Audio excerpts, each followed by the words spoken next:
ज़रई इम्तिहानात में गंदम की पैदावार के टॉपिक पर मुकम्मल गिरफ्त हासिल करनी है तो ये ब्रीफिंग खास इसी मकसद के लिए है।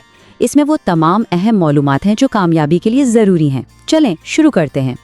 ये टर्म्स देखिए, टर्मिनल हीट स्ट्रेस, ओस्टिलागोट्रिटिसी, ACC इनहिबिशन। क्या ये सब जहन में है? ये सिर्फ मुश्किल अल्फाज नहीं बल्कि एग्ज़ाम में कामयाबी की चाबी हैं। आइए इन सब को एक एक करके समझते हैं ताकि तैयारी में कोई कमी न रहे।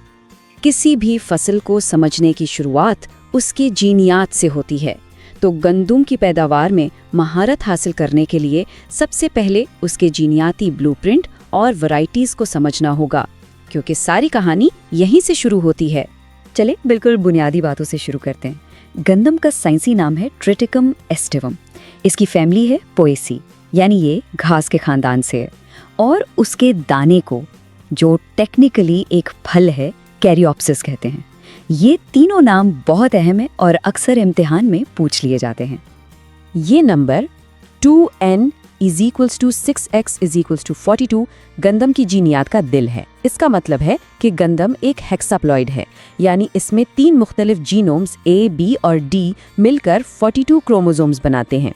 यही वजह है कि गंदम में इतनी ज़्यादा वैरायटी है और ये मुख्तलिफ माहौल में खुद को ढाल लेती है। अच्छा, अब वैरायटीज़ की बात करते हैं, जो इम्तिहान का एक बहुत ही अहम हिस्सा है। नई मंजूर शुदा अक़साम जैसे चैम्पियन और फलक का मालूम होना चाहिए।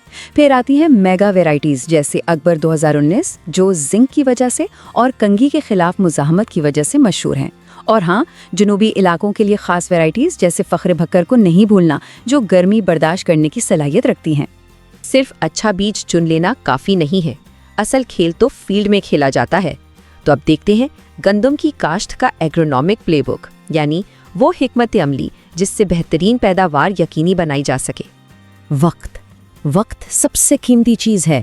गंदम की बुवाई के लिए 1 से 20 नवंबर तक का वक्त गोल्डन विंडो है। इसके बाद क्या होता है?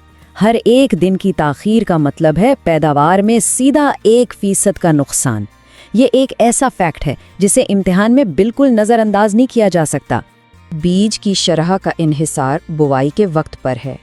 अगर बुवाई वक्त पर हो रही है तो 50 किलोग्राम फी एकड़ काफ़ी है, लेकिन अगर देर हो गई है तो कम शगुफ़े बनने के खदशे को पूरा करने के लिए शरह को बढ़ाकर 60 किलोग्राम फी एकड़ करना पड़ता है। अब बात करते हैं जदीद टेक्नोलॉजी की। सुपर सीडर या पाक सीडर का इस्तेमाल ख़ास तौर पर चावल, गंदम वाले इलाकों में एक गेम चेंजर है। इससे न सिर्फ फसल अच्छी उगती है बल्कि फसल की बाकियात को जलाए बगैर ज़मीन में मिलाने से स्मोक जैसे माहौलियाती मसाइल पर भी काबू पाया जाता है। ठीक है, बुनियाद रख दी गई है। अब वक्त है फसल को वो खुराक देने का जिससे वो अपनी पूरी सलाहियत के मुताबिक पैदावार दे सके। तो अब हम खाद और पानी के स्ट्रैटेजिक इस्तेमाल पर बात करेंगे। NPK की सिफारिश करदा मिकदार है 120-114 60 किलोग्राम फी हेक्टर। यहाँ सबसे अहम नुकता ये है कि फास्फोरस और पोटाश की पूरी मिकदार और नाइट्रोजन का 1/3 हिस्सा बुआई के वक्त ही बतौर बेसल डोज डालना है। जिंक सिर्फ एक माइक्रो न्यूट्रिएंट नहीं है, ये एक ग्रोथ इंजन है। इसका मोड ऑफ एक्शन है ऑक्सिन सिंथेसिस, जिससे पौधे में शगुफ़े बनाने का अमल यानी टिलरिंग तेज होती है, और जितने ज्यादा टिलर उतनी ज्यादा बालियां। और पोटैश ये फसल का मुहाफिज है। इसका काम है ऑस्मो रेगुलेशन, यानी पौधे के खलियों में पानी का तवाज़ुन बरकरार रखना। ये ख़ास तौर पर टर्मिनल हीट स्ट्रेस से बचाव के लिए इंतहाई ज़रूरी है, जब फसल के आखिर में शदीद गर्मी पड़ती है। पानी देने के ये 3 मराहिल सबसे ज़्यादा अहम है, लेकिन इनमें से एक CRI यानी क्राउन रूट इनिशिएशन, जो बुआई के बेस से 25 दिन बाद आता है, सबसे ज़्यादा नाजुक है। अगर इस मरहले पर पानी की कमी हो गई तो इसका नुकसान काबिल तलाफी है। अच्छा, अब इस सेक्शन को एक हाई अलर्ट ब्रीफिंग समझें। यहाँ हम उन साइंसी नामों और मोड्स ऑफ एक्शन पर फोकस करेंगे जिन पर एग्जामिनर की खास नज़र होती है। बीमारियों पर नज़र डालते हैं। पहली, येलो रस्ट, जो पत्तों पर जर्द रंग की धारियाँ बनाती है। दूसरी, लूज स्मट, ये बीज के अंदर से ही हमला करती है और पूरी बाली को एक काले पाउडर में बदल देती है। और तीसरी, करनाल बंड, जो दाने को थोड़ा सा खराब करती है और इसकी खास पहचान मछली जैसी बदबू है। अब कीड़ों की बात करते हैं। 2 बड़े दुश्मन हैं। एक है व्हीट एफिड, यानी गंदम का तेला जो रस चूसता है, उसका ETL याद रखना है 15 तेले फीटिलर। दूसरा है आर्मी वर्म जो पत्ते खाकर फसल को साफ कर देता है। जड़ी बूटियों में फैलस माइनर यानी दुम्बिसिटी सबसे बड़ा मसला है। इसके लिए सही केमिकल ग्रुप का इंतखाब बहुत ज़रूरी है। ACC इनहिबिटर्स जैसे पिनॉक्सिडिन इस पर काम करते हैं, जबकि एविना फेटुआ यानी जंगली जय के लिए ALS इनहिबिटर्स इस्तेमाल होते हैं। गलत केमिकल का इस्तेमाल न सिर्फ बेअसर होगा बल्कि रेजिस्टेंस भी पैदा करेगा। चलें अब एक तेज़ तरीन जायज़ा लेते हैं। ये वो हाई यील्ड फैक्ट्स हैं जो टॉप उम्मीदवारों को बाकी सबसे अलग करते हैं।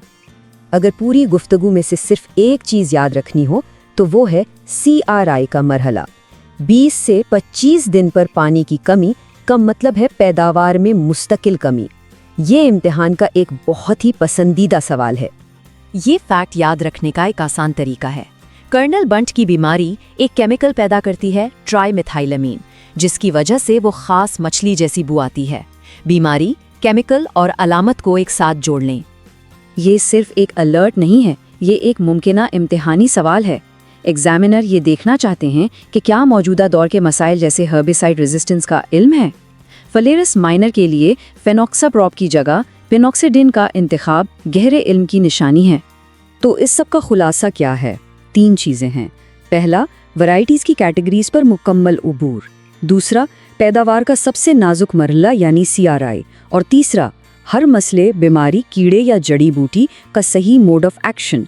इन तीनों पर गिरफ्त मजबूत है तो कामयाबी यकीनी है। हमारा मकसद है कि पढ़ाई को सबके लिए आसान और काबिल रसाई बनाया जाए। अगर इस ब्रीफिंग से मदद मिली हो तो चैनल को लाइक, सब्सक्राइब और अपने दोस्तों के साथ ज़रूर शेयर करें ताकि हम सब मिलकर सीखने का ये सफ़र जारी रख सकें। इम्तिहान के लिए बहुत बहुत